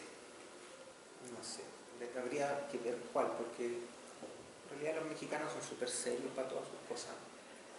Los mexicanos tienen lo gringo al lado, pero son súper serios para todo su desarrollo, cosas estructurales. No sé si su normativa no es fuerte. Ya. ¿Qué otra cosa necesito acá? El C sub B, que aquí aparece como 1. Ustedes dirán, bueno, es que siempre es 1. No es siempre 1. El LB va con el C sub B, son un par ordenado, indisoluble, inseparable. Yo calculo el C sub B en el LB. ¿Ya? ¿Cuál es el C sub B de un diagrama de momento como ese? De un diagrama uniforme en el LB. 1, por definición. El diagrama uniforme tiene valor 1. Y eso es lo más inestable que hay. Después de eso, empiezan los otros diagramas, ¿cierto? ¿Cuál me podría interesar? Parabólico, ¿cierto? Si es que no hay ninguna reflexión de volcamiento. ¿Ya? Pero hay uno que en particular me interesa mucho. Y es el lineal. ¿Cuál es el C sub B de ese diagrama?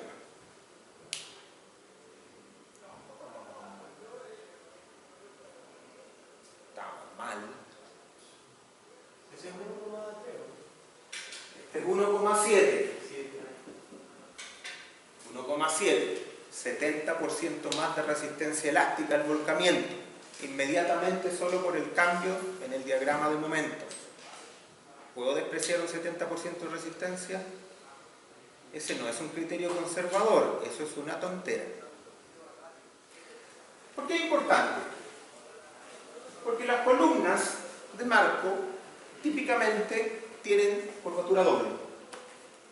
Por lo tanto tienen un C sub B aún mayor. Y si yo quiero ser conservador en una columna de marco, le pongo 1,7, pero no le pongo 1. De ninguna forma.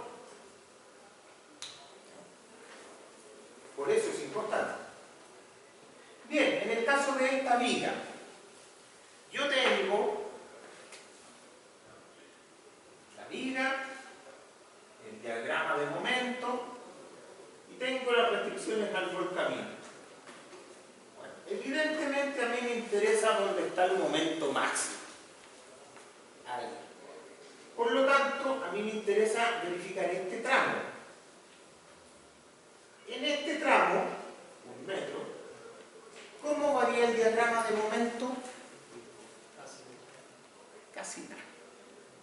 Bueno, en este tramo sí yo puedo considerar 1 de manera conservadora, porque sé que se parece a 1. Pero en este último tramo, ¿será buena idea considerar 1? Mala idea.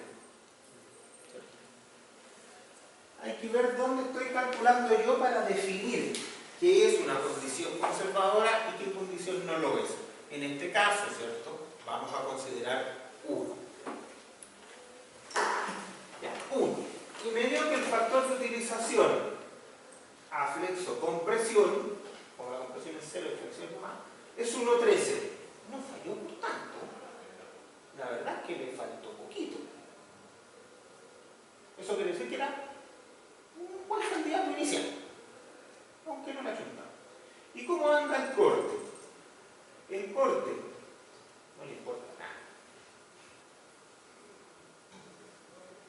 Aquí ya no falla por corte, falla por flexión. Entonces, siguiente candidato. Dijimos el 40. 40-49. ¿Cómo anda el 40-49? 0.95. Funciona. Podríamos dejarlo. ¿Les gusta? No. ¿Por qué no? Es ineficiente. ¿Ah? Es ineficiente. Perdón, no escucho nada. Porque es un proyecto industrial quizás y queremos un poco más de margen. Yo pensaría que sí, es un proyecto industrial, este cumple, nadie me puede decir que no, nadie me puede hacer problemas por esto, esta cosa cumple, pero está un poquito justa, ¿sí? Y como habíamos diseñado las dimensiones para la otra vida, al mantener esa dimensión, lo cambiamos. ¿Cuál? No caché. Habíamos diseñado la cuestión para la otra vida. ¿Qué cuestión? Que en la clase pasada habían diseñado, que yo me venía pensando, pero la vi por la cámara, habían diseñado el sistema para las dimensiones de la viga 35, la cambian a la 40. Ah, ya no, pero dimos unos bosquejos nomás. Ah, No, sí, aquí lo estamos haciendo ahora más en serio. Ahora va en serio, ahora tenemos que elegir. Bueno, esta viga cumple. Pasa, no hay problema con eso. Pero está un poquito justa. En realidad en cosas industriales uno tiende a no dejar las cosas tan justitas porque lo que uno sabe y está seguro es que algo va a cambiar en el camino.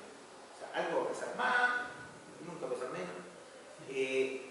Algo va a pasar. Por lo tanto uno tiende a dejar un poquito de resguardo.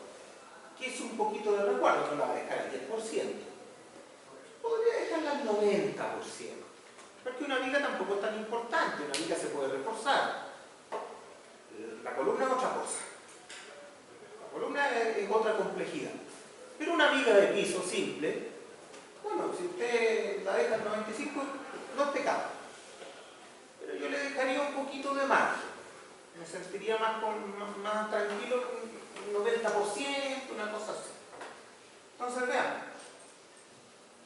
¿Qué pasa si le subimos 1 a 55? Se fue 83. Bajó un montón al tiro. A lo mejor ahí sí me conviene ver la de 35 por 53. Veamos cómo anda la de 55. A todo esto, ¿cómo debería andar?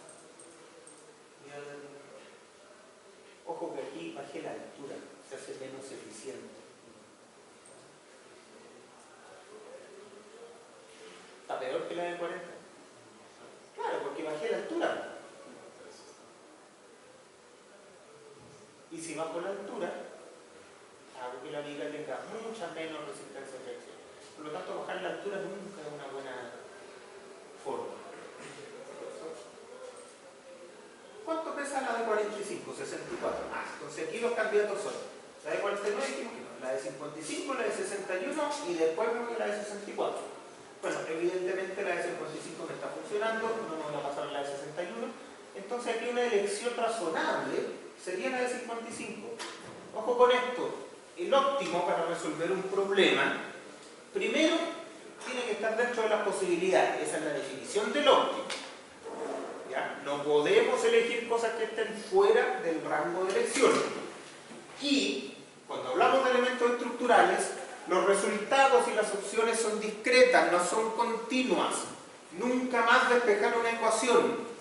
Se prueban los elementos, se calcula el factor de utilización y los acepto o no. No despejo ecuaciones buscando un W, un Z o cualquier cosa. Eso no se hace más, eso es ineficiente y eso no entrega experiencia. Ahora, ojo, aquí tengo 95%, ahí tengo 83%. El óptimo en un elemento estructural no es el que tiene el factor de utilización más grande. Nunca. El óptimo, o la elección que yo debo tomar, es aquel que pesa menos y cumple. Que casi nunca es el que tiene el factor de utilización más cercano a 1. Porque los que tienen el factor de utilización más cercano a 1 son los perfiles ineficientes.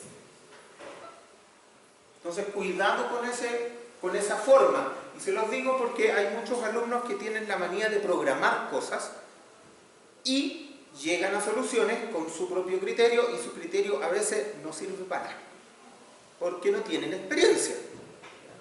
Entonces, ojo, ¿cuál es el perfil razonable acá? El de 55.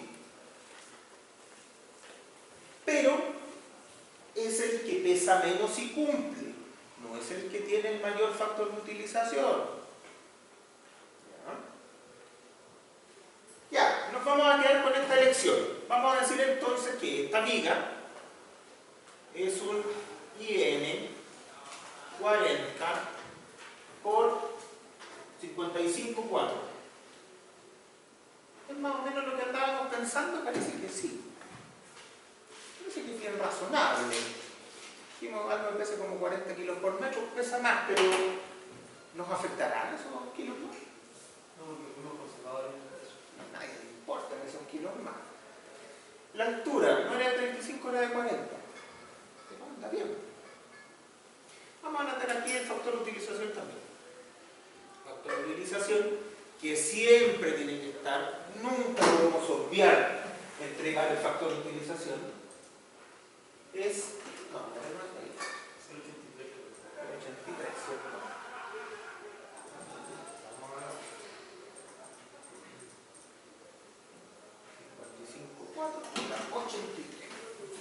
Entonces es 0,83.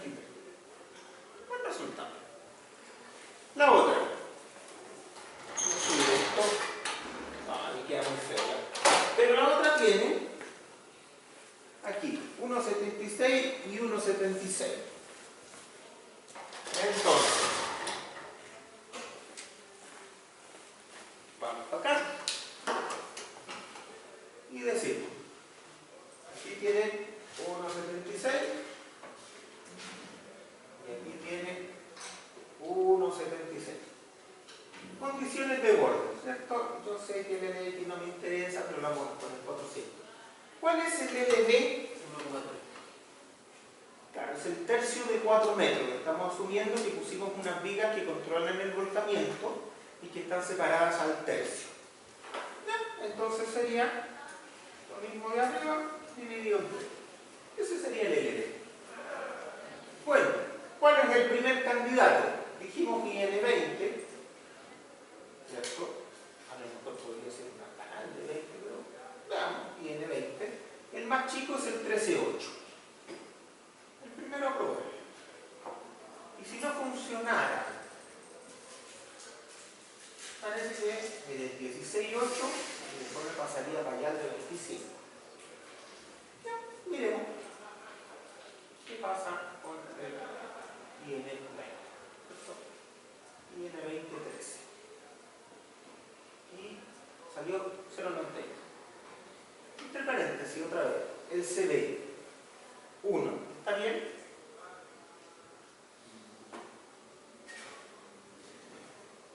En el 1.33 central, el C sub B, o mejor dicho, el diagrama momento, es razonablemente constante. Está bueno. Miremos un poco los pensamientos, ¿cierto? Yo programo de esta forma, ¿cierto? Esto es lo que se imprime y acá están todos los pensamientos. Entonces, tenemos un LR. El LR es la longitud elástica del volcamiento. Tiene 3 metros. El LP es 1,10, 1,10 metros. Estamos separando los restrictores de volcamiento a 1,30 metros. Entonces estamos súper bien, estamos siendo eficientes. Si los separamos, los restrictores de volcamiento, más o menos al LP, podemos estar muy cerca de alcanzar el momento plástico y con eso la viga que elegimos es eficiente. Claro, la idea sería nunca separarlos más del LR porque si no ya estoy en volcamiento elástico y eso no se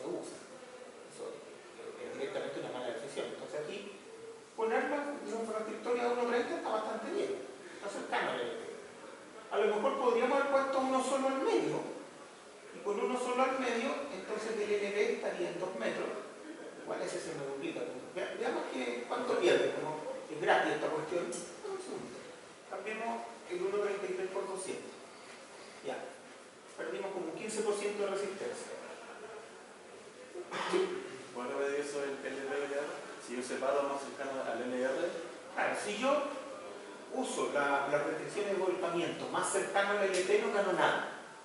Eso es porque me acerco al cortamiento elástico. Porque ya pasé la plastificación. No. El volcamiento elástico está más allá del LR, para el LD muy grande. Cuando tengo LD menores que LP, tengo volcamiento, tengo plastificación. Cuando tengo un LD que está entre el LP y el LR, tengo volcamiento inelástico. Es bastante eficiente. Normalmente en esa zona estoy, en el volcamiento inelástico. Entonces acá, lo que yo quería mostrarles es que si separo esto, pierdo un 15% de resistencia. No que sea malo per se, porque puedo poner una viga más grande. Pero estas cosas juegan en conjunto. ¿Se acuerdan por qué separamos a 1.30 las otras? Además de ayuntamiento, para poder diagonalizar cómodamente. Por eso las pusimos. Si las poníamos a la mitad, no diagonalizábamos bien. Entonces, siempre aquí hay un montón de condiciones que no son únicamente la resistencia. En este caso, estamos súper claros que no es la resistencia lo más importante. Ahora, con 0.91 me quedo. Yo creo que sí. Yo creo que no es un mal resultado, ¿cierto? Podemos mirar qué sale si le ponemos lo más. ¿Cuánto lo pongo? 0.76. Bajamos mucho. Pero parece que nos podemos quedar sin mayor problema en eso, porque además la viga pesa, ¿cuánto pesa? 13,8. Y nosotros supusimos que pesaba ¿cuánto? Como 30 kilos por metro. Así que nos fuimos al otro lado. Entonces, parece bien razonable que esta de acá abajo entonces sea un IN20 por 13.8. 13.8 era, ¿cierto? Sí. Y tiene un factor de utilización. Me interesa el de flexión, el de corte ni lo vi, pero miremos igual. Veamos el de corte, 0.24. Nadie le importa mucho. Tiene 0.91. Entonces parece que con eso tenemos un resultado bastante bueno. Tenemos un buen resultado. Entonces, ¿qué nos queda ahora? Nos quedan estas vigas que son restrictoras de volcamiento, las B3. Pero las B3 no tienen carga. ¿Cómo las defino? Bueno, como vimos en la clase pasada, son vigas que yo las quiero únicamente para control de volcamiento. Por lo tanto, necesito poner algo que impida que la sección gire en ese punto. ¿Cierto? Voy a dibujar aquí. Tengo mis vigas, estas. Mis vigas de 4 metros. Son así. Entonces lo que yo quiero es que no vuelque. ¿Cómo logro que no vuelque? Entre paréntesis, antes que se me olvide. La viga de borde ni me preocupo porque tiene menos carga. Pero la viga de borde, y en todo el borde en general, lo que tenemos también son pesos de barandas. Las barandas se ponen por las vigas de borde. ¿Cuánto pesa una baranda? La verdad es que son bien pesadas para ser baranda, pero son poco para la estructura. Una baranda pesa del orden de 25 o 30 kilos por metro lineal. No me va a cambiar nada en lo que calcule. Pero es solo para saber que son relativamente pesadas. Bien, tengo mi viga y lo que quiero para evitar el volcamiento son dos cosas. O afirmar el ala en compresión, que en la plataforma es fácil porque siempre es la de arriba. No hay inversión de momento. O evitar que la sección gire. En plataforma casi cualquier cosa restringe el volcamiento porque todo está alineado al ala superior. Por ejemplo, la viga grande, que es de 40. Voy a dibujar acá. La viga grande de 40 es así. Le va a llegar una IN20 que llega hasta la mitad de la altura. Hasta por ahí. alineada al ala superior porque ahí es donde pongo el braiding. Entonces todo esto está alineado al tope superior. Claro, con un destaque aquí que haga que esto se meta. Aquí ya empezamos las discusiones. ¿Por qué conectar así o por qué conectar de otra forma? Yo soy malo para el dibujo, así que piensen que esas líneas son rectas. ¿Por qué conectar así? Una viga se puede conectar de mil formas. Puede llegar aquí con plancha de cabeza contra el alma. Puedo tener una viga que no se destaque y conectar afuera. ¿Por qué las dibujo así? Bueno, esto puede ser de formación profesional, pero en un país sísmico como el nuestro, casi siempre los elementos que son solo para flexión, en algún momento van a tomar carga axial igual. Poca, sí, pero que es poco. Entonces, siempre trato de imponer conexiones que puedan tener una cierta rigidez axial y una cierta resistencia también. Desde ese punto de vista, a mí me parece, y aquí otras personas podrán tener distintas opiniones, que lo mejor siempre es tener un atiesador en toda la altura. ¿Por qué en toda la altura? Porque eso garantiza que esta sección es rígida en este punto. Ahí dejo de depender de la esbeltez del alma, porque si el alma es muy esbelta, el ala de abajo puede que no tenga sujeción fuera del plano y puede que vuelque igual la sección. Ese es uno de los problemas que yo les decía con la esbeltez mayor a 70. Que la rigidez distorsional del alma, que así se llama esa cuestión, que quiere decir que la cuestión es media poco rígida, fuera de su plano, genera que la sección pueda volcar igual. Entonces tenemos que evitarlo. ¿De qué forma? De una forma conceptual. Una atiesadora en toda la altura. ¿Necesito atizar a los dos lados? No, pero típicamente se hace. Un atiesador no va a ser el proyecto más caro. Está dentro del 5%. Entonces pongámosle por el otro lado. Bueno, si llegan vigas por el otro lado, ya lo ponemos por el otro lado, no hay problema. Bueno, esto viene, claro, tengo que destacar las semialas por el lado de atrás, tengo que destacar acá para la entrada, y aquí es donde yo les digo que pongo los dos pelos. Con una conexión así, yo digo primero, estamos alineados al tope superior, por lo tanto, ¿va a salir del plano el ala en compresión? No, pues si tiene un puntante lleva arriba. Si tengo dos pernos en altura, también hay una cierta rigidez y resistencia al giro. Por lo tanto, en realidad, tengo que evaluar eso con números, pero tiene toda la pinta que me sirve, que funciona. Por el contrario, si yo por este otro lado pongo un helio con un perno, ¿tiene pinta que restringe el volcamiento? Tendría que evaluar, pero como yo soy vivo, cacho que no. ¿Cierto? No funciona. Para empezar le faltan dos pernos para que hagan un par. Bueno, podrá llegar soldado completo, pero ahí tendréis que ver si la resistencia flexural es suficiente o no. La verdad es que la resistencia flexural que se pide para restringir el volcamiento es poquita, pero la rigidez flexural no es tan poquita. Insisto, vayan a los anexos de la norma para que vean estos detalles. Por ahora vamos a asumir que es suficiente con esa conexión para restringir el volcamiento. ¿Ya? Esta no, o sea, la voy a borrar para que no la vean mucho porque después me la hacen en la foto. No, ya. Sí, la borro. Entonces, eso ya restringe más o menos el volcamiento. Son dos pernos. Uno dice, mira, por los pernos ya pasan 10 toneladas. El corte de esa cuestión era menos de 2, así que no debería haber ningún problema.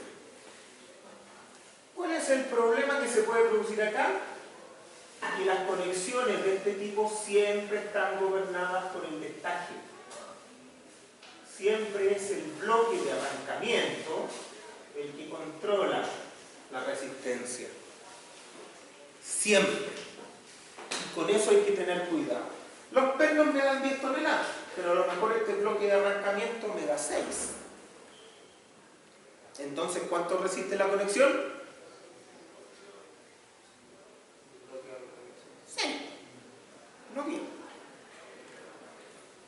Sigue siendo suficiente, pero hay que tener cuidado con eso. Típicamente lo que uno le dice al detallador, porque uno le dibuja esto así sin nada. Dice, por aquí pasan, bueno, cuando alguien no cacha mucho y le pone pasa el 100% de la capacidad de corte de la viga por esa conexión. Lo que es un problema porque no se puede. Es imposible pasar el 100% de la capacidad de corte si usted destajó. No se puede. Además no es necesario. ¿A cuánto estaba trabajando esta cuestión? El 24%. ¿Habrá que pasar el 100%? No es un problema sísmico, ni de alta ductilidad, ni nada. Ya no vamos a pasar el 24%, pero pasemos la mitad. Típicamente, una viga que yo no conozco y que es de piso, yo la conecto al 50% y esa cuestión está aquí. La nota típica que aparece en los planos industriales es conecte al 75% de la capacidad de corte, que sigue siendo mucho. Pero el 75% sí se puede. Esa es la gran diferencia. El 100 yo no lo puedo hacer. El 75 sí lo puedo hacer. Hay solución. Seguimos conectando mucho más de lo que necesitamos, pero hay solución. Y en esas cosas tengo que fijarme. Cuando pido algo, que ese algo tenga solución. ¿Ya?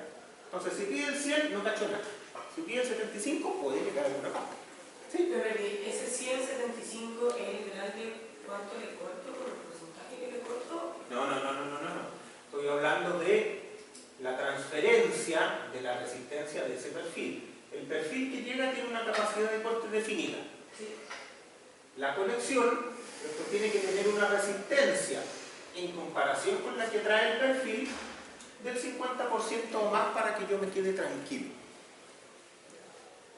Esa es la idea. Conectar menos del 50% en cualquier cosa es mala idea.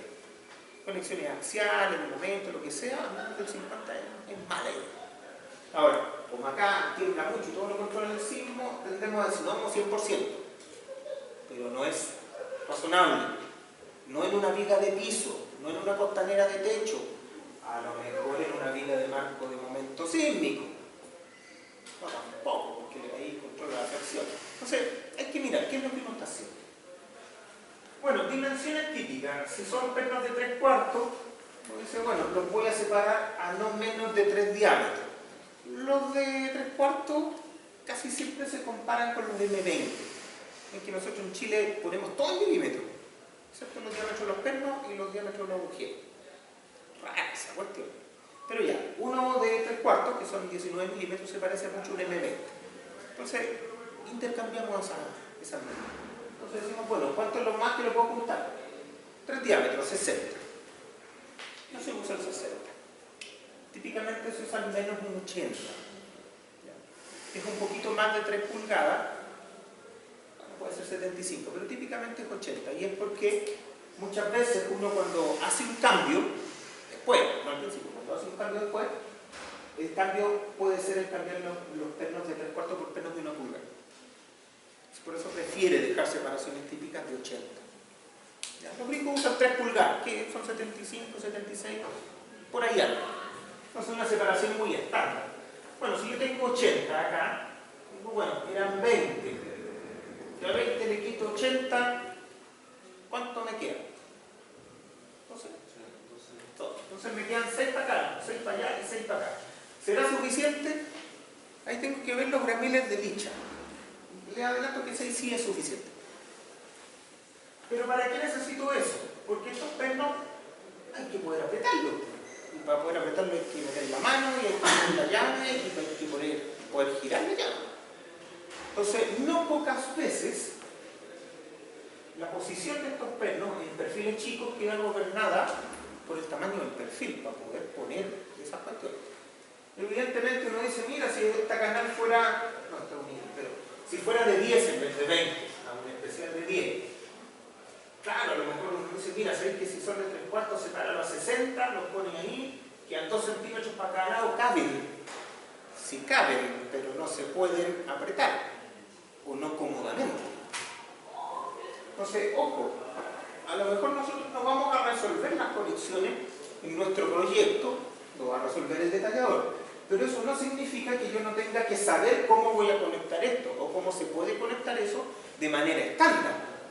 Si yo mando puros perfiles difíciles de conectar, ¿va a quedar bien esa cuestión? Evidentemente va a quedar mal. Si a mí se me ocurre hacer una plataforma con puros tubos, podría, le hago famoso, pero podría. Pero ¿cómo van a quedar las uniones? Complicado, fea. ¿Para qué? Entonces, ojo, nunca salgan de tener súper claro que lo que yo haga tiene que poder construirse. Bueno, esa es. Acá, ¿qué vamos a poner? Podríamos poner una canal de 15. Caben los dos pernos en 15 a 8, me quedan 7, 3,5 para arriba, 3,5 para abajo. Tendría que acercarlo a 60. 60, son 9, son 4,5 para arriba, 4,5 para abajo, parece que ahí cabe. Pero caben forzando un poco el estándar. ¿Se fijan? O sea, puedo poner de 15, pero me estoy complicando. Si pongo de 20, no me estoy complicando. Entonces, ¿cuál pongo? Pongo de 20. Soy ingeniero. Entonces, necesito algo de 20. Lo destaco, entra para acá, ¿cierto? Como es de 20, es igual que lo original. Entonces, ahí, aquí, espero un atizadorcito, ¿cierto? Permito. Y hasta se ve bien esa cuestión. Claro, ¿sí?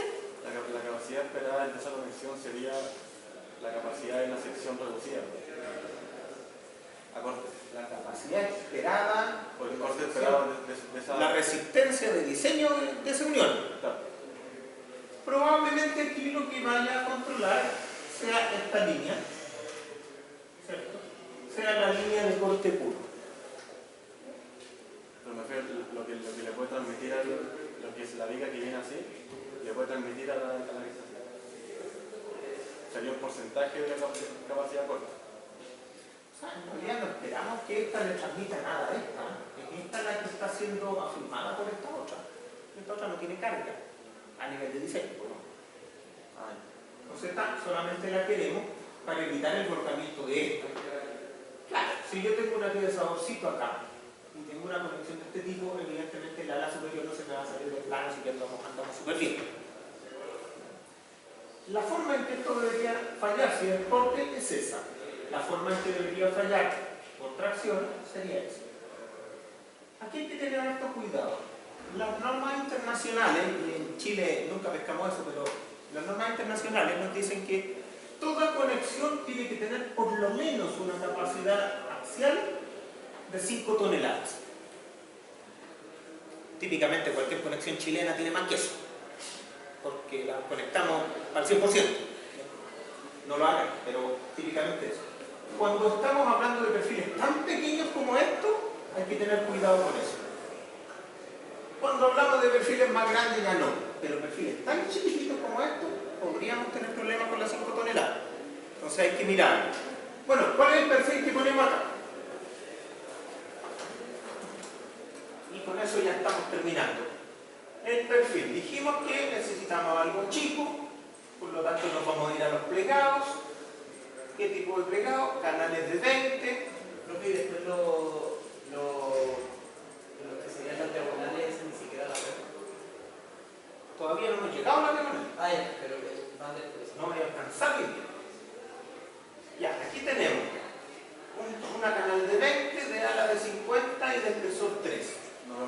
No necesitamos, ¿qué importa? No necesitamos un ala más grande, ¿cierto?